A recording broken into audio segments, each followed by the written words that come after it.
మా సోదరులు ముఖ్య అతిథి ప్రసాదరావు గారికి, చిరంజీవి చిన్నికి, వేదికలంతటి గౌరవ అతిథులందరికీ, అధ్యక్షత వహించినటువంటి జనార్దన్ గారికి, ప్రతి ఒక్కరికి హృదయపూర్వకమైనటువంటి నమస్కారాలు తెలియజేస్తున్నాను.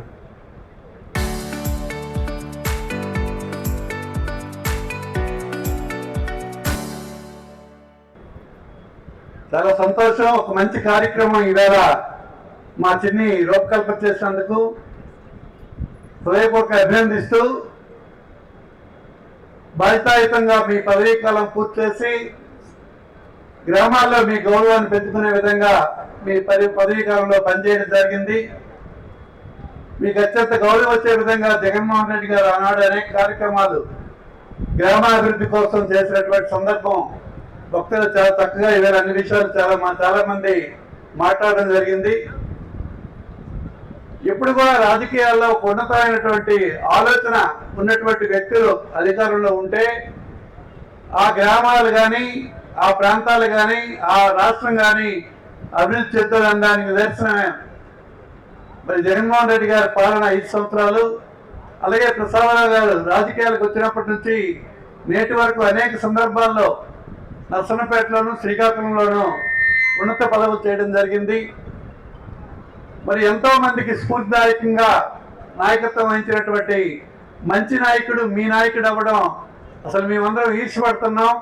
మా దగ్గరే ఉంటే బాగున్న ప్రసాదరావు గారు శ్రీకాకుళం నాయకుడు అయ్యాడు అన్నట్టుగా మరి అయినా కూడా రాష్ట్రంలోనే ఒక ఉన్నత స్థాయిలో ఉన్నందుకు మరి అభినందిస్తూ, మరి అనేక మంది ముఖ్యమంత్రి దగ్గర మన్నన పొందుతూ మరి సమర్థవంతమైన నాయకుడిగా ఎదిగి మరి ఈవేళ మీకు నాయకత్వం వహిస్తున్నటువంటి మా సోదరికి ప్రేమపూర్వకమైన అభినందనలు తెలియజేసుకుంటూ, మీకు వచ్చినటువంటి అవకాశం చక్కగా మీరు కాలం పూర్తి చేసుకున్నారు. భవిష్యత్తు మీ తాలూకా ఆలోచన విధానం మరి భవిష్యత్తులో ఒక మంచి నాయకులు తీర్చిదిద్దాలి, మంచి ప్రభుత్వం రావాలన్నటువంటి ఆలోచన మీకు ఉండాలి. మరి అధికారం కేవలం తాత్కాలికమేం కాదు. ఈ అధికారం వచ్చిందంటే 5 సంవత్సరాల కాలంలో మరి పాలన వ్యస్తవ్యస్తం అవుతుంది సరైన నాయకుడు లేకపోతే. అందుకోసం మనం ఆలోచించి మంచి సమర్థులకి ఎన్నుకొని భవిష్యత్తులో మన ప్రాంతాభివృద్ధికి, మన గ్రామాభివృద్ధికి తోడ్పడాలని చెప్పి వినయపూర్వకంగా ఇక్కడ ఉన్నటువంటి గౌరవ సర్పంచులందరికీ, వార్డు మెంబర్లకి, ఇతర నాయకులందరికీ కూడా మరి అభ్యర్థిస్తూ మరి చాలా విషయాలు ప్రసాదరావు గారు మీతో మాట్లాడడం జరుగుతుంది. జగన్మోహన్ రెడ్డి గారు ఎటువంటి కాలంలో మనకి అధికారం రావడం జరిగింది. మరి మీ అందరి ఆశీస్సులతో ఆయన ముఖ్యమంత్రి అయి మంచిగా పాలన నేరుగా ప్రజలకి అందించడం జరిగింది. విద్య కానీ, వైద్యం కానీ, వ్యవసాయం కానీ అన్ని సంక్షేమ కార్యక్రమాలు, అలాగే జిల్లా అభివృద్ధి కూడా ఆనాడు ప్రసాదరావు గారి కాలంలో, రాజశేఖర రెడ్డి గారి కాలంలోని జిల్లాకి శాశ్వతమైనటువంటి కొన్ని పనులు జరిగితే మరలా జగన్మోహన్ రెడ్డి గారు వచ్చిన తర్వాతనే మరికొన్ని పనులు జరిగాయి. ఇవన్నీ మీకు తెలిసినవే. అయినా ఒకసారి మననం చేసుకోవడం. మరి మేము ఛాలెంజ్ చేస్తున్నాం తెలుగుదేశం నాయకులకి, మీ కాలంలో ఏం చేశారు, శాశ్వతంగా శ్రీకాకుళం జిల్లా ప్రజలకు ప్రయోజనం కలిగిన ఏ పని చేశారని చెప్పి మేము అడిగితే ఒకనాడు కూడా వాళ్ళు దానికి సరైనటువంటి సమాధానం చెప్పలేదు. మరి జగన్మోహన్ రెడ్డి గారు చేసిందో, ఆనాడు రాజశేఖర రెడ్డి గారు చేసిందో మేము చేసామని చెప్పినటువంటి కుసంస్కారం అని చెప్తారు దానికి.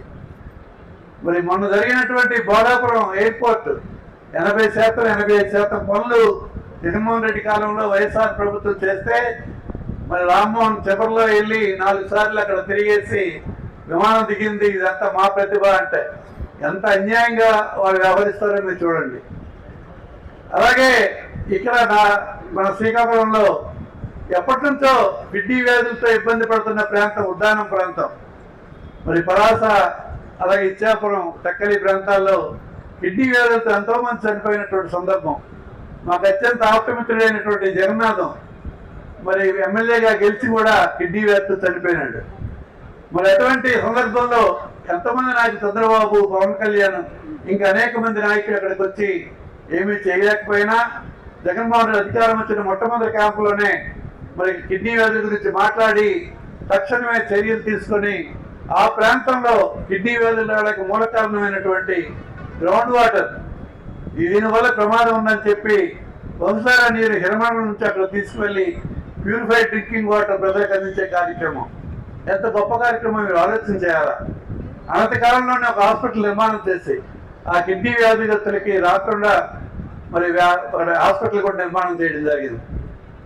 మరి ఇక్కడ మూలపేటలో టెక్కలి నియోజకవర్గంలో సంతబొమ్మాలి మండలంలో 4,000 కోట్లతో ఒక పోర్టు నిర్మాణం అయితే ఆ ప్రాంతం అంతా అభివృద్ధి చెందుతుంది, మన జిల్లా అంతా అభివృద్ధి చెందుతుంది. మరి అటువంటి గొప్ప గొప్ప కార్యక్రమాలు మరి అలాగే గ్రామాల్లో ఇంతవరకు మా నాయకులు చెప్పినట్టుగా గ్రామాల్లో గ్రామ స్వరాజ్యం గాంధీజీ కళ్ళ కన్నా గ్రామ స్వరాజ్యం ఆనాడు జగన్మోహన్ రెడ్డి గారి ఆలోచన. గ్రామాల్లో ఎక్కువ మంది మరి విద్యావంతులు అవ్వాలి, మరి నాడు నేడు ద్వారా స్కూళ్ళు బాగు చేసి ఇంగ్లీష్ మీడియం పేదలు కూడా చదువుకోవాలన్నటువంటి ఒక ఉన్నతమైన ఆలోచన. మరి ఒక్క పేద కుటుంబంలో ఒక వ్యక్తి బాగా చదువుకొని ఒక ఉద్యోగం సంపాదించుకుంటే ఆ కుటుంబ స్థితిగతులే మారుతాయి, మరి ఆ ప్రాంతం అభివృద్ధి చెందుతుంది అన్నటువంటి ఆలోచన. మరి అలాగే మరి సచివాలయ వ్యవస్థ, వార్డు వాలంటీర్ వ్యవస్థ, మరి అలాగే రైతు భరోసా కేంద్రాలు. మరి ఈ ప్రాంతం అంతా కూడా రైతులతో ఉన్నటువంటి రైతు కూలీతో ఉన్న 62-63% జనాభా ఉన్న గ్రామాలలో మరి రైతుకి ఏ రకమైనటువంటి ప్రయోజనం కల్పించినటువంటి ఈ ప్రభుత్వ పాలన మనం చూసాం. అచ్చెన్నాయుడు గారు మరి ఆలోచన కూడా చేయకుండా మేము గమనించిన కొనలేమంటున్నాడు. కొనలేకపోవడానిక మీకు మంత్రులు చేసింది. మరి ఎన్నికల ముందు మీరేం చెప్పారు? వ్యవసాయాన్ని మరి ఎంతో పంటగా తీసుకువెళ్తాం, మరి గతంలో జగన్మోహన్ రెడ్డి చేసిన దానికన్నా మిన్నగా చేస్తామని చెప్పారు. మీరు ఇప్పుడు చేస్తుంది ఏంటి? మీరు ప్రశ్నించుకోండి. గ్రామాల్లో రైతులు కూడా ఆలోచించాలి. ఎన్నికలు వచ్చేసరికల్లా మీరు ఆలోచనతో సమర్థవంతమైన నాయకులు ఎన్నుకోకపోతే ఎంత నష్టం జరుగుతుందో మీకు భావితరాలకి అది నష్టపరుస్తుంది. మీ అదృష్టం ప్రసాదరావు లాంటి మంచి వ్యక్తి మీకు ఇక్కడ నాయకుడిగా ఉన్నాడు. ప్రసాదరావు కేవలం మీకు మాత్రమే నాయకుడు కాదు, మా అందరికీ నాయకుడే, చిన్న వయసు అయినా. అలాగే రాష్ట్రంలో కూడా ఎంతో మంది అతను ఆదర్శంగా తీసుకుని రాజకీయ నాయకుడిగా అయినటువంటి సందర్భం మీరు ఎంతో మందిని చూశారు. మరి సాక్షాత్తు జగన్మోహన్ రెడ్డి గారు ఒకరోజు సభలో ప్రసాదరావు గారు మాట్లాడుతుంటే 3 రాజధానుల గురించి మాట్లాడుతుంటే పక్క జగన్మోహన్ రెడ్డి గారి పక్కన వెళ్ళి కూర్చున్నాడు ముఖ్యమంత్రి గారి పక్కన. అన్న సోదరుడు చాలా బాగా మాట్లాడుతున్నాడు అన్నాడు. అంటే మరి నాన్నగారు తమ్ముడు బాగా మాట్లాడకపోతేనే ఆ రోజు అసెంబ్లీలో మాట్లాడడానికి అవకాశం ఇచ్చారా? బ్రహ్మాండంగా మాట్లాడతాడు, అది మరి అందరికీ రాష్ట్రం అంతా తెలిసినటువంటి విషయమే కదా అన్న అంటే పకాలు నవ్వాడు.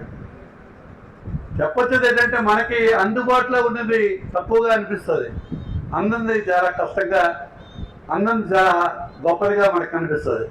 మీకు అందుబాటులో ఉన్నటువంటి సమర్థవంతమైన నాయకత్వాన్ని నిలబెట్టుకోవాల్సిన అవసరం ఉందని మీకు వినయపూర్వకంగా ఈ సర్పంచులకి ఇక్కడ ఉన్నటువంటి నాయకులకి మరి తెలియజేసుకుంటూ, మరి మంచి సందర్భం ఈవేళ మా చిన్ని ఏర్పాటు చేసినటువంటి ఈ ఆత్మీయ కలయిక సర్పంచులు వార్డు మెంబర్లందరినీ ఆహ్వానించి సత్కరించి మరి ఈవేళ ఆత్మీయ కలయికను పెట్టి ఒక మంచి కార్యక్రమాన్ని ఏర్పాటు చేసినందుకు మనందరినీ చివరిగా మరి భవిష్యత్తులో మనం ఏం చేయాలి, ఈ నియోజకవర్గంలో మన తాలూకు పాత్ర ఏంటన్నది చాలా చక్కగా వక్తలు అందరూ మాట్లాడారు. వాళ్ళందరికీ కూడా అభినందిస్తూ మరి భవిష్యత్తులో మనం అందరం జగన్మోహన్ రెడ్డి గారి నాయకత్వంలో, ప్రసాదరావు గారి నాయకత్వంలో ఈ జిల్లాలో కలిసికట్టుగా పనిచేద్దాం. జగన్మోహన్ రెడ్డి గారు కూడా సోదరుని యాక్టివ్ అవ్వమని ఉన్న జిల్లా అంతా తిరగమను అతని నాయకత్వంలో బలపరుచుదాం అని చెప్పడం జరుగుతుంది.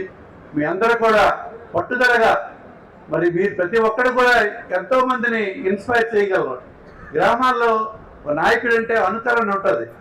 ఒక నాయకుడు, ఒక సర్పంచ్ ఏం చేశాడు అని ప్రజలు చూస్తుంటారు కనుక మీరు చెప్పిన మాట విలువగా ఉంటుంది కనుక మరి 10 మందిని మన పార్టీ వైపు ఆహ్వానించండి, ప్రేమపూర్వకంగా మన పార్టీలోకి రమ్మని చెప్పండి, పార్టీని పటిష్టపరచండి. జగన్మోహన్ రెడ్డి నాయకత్వం, ప్రసాదరావు నాయకత్వం, ఈ జిల్లాలో వైఎస్ఆర్ పార్టీ నాయకత్వాన్ని బలపరచడానికి హృదయపూర్వకంగా మీ అందరికీ విన్నవించుకుంటూ నాకు ఇచ్చిన అవకాశానికి ధన్యవాదాలు తెలియజేసుకుంటూ నిర్వాహకులకు అభినందిస్తుంది. జై జగన్, జోహార్ వైఎస్ఆర్.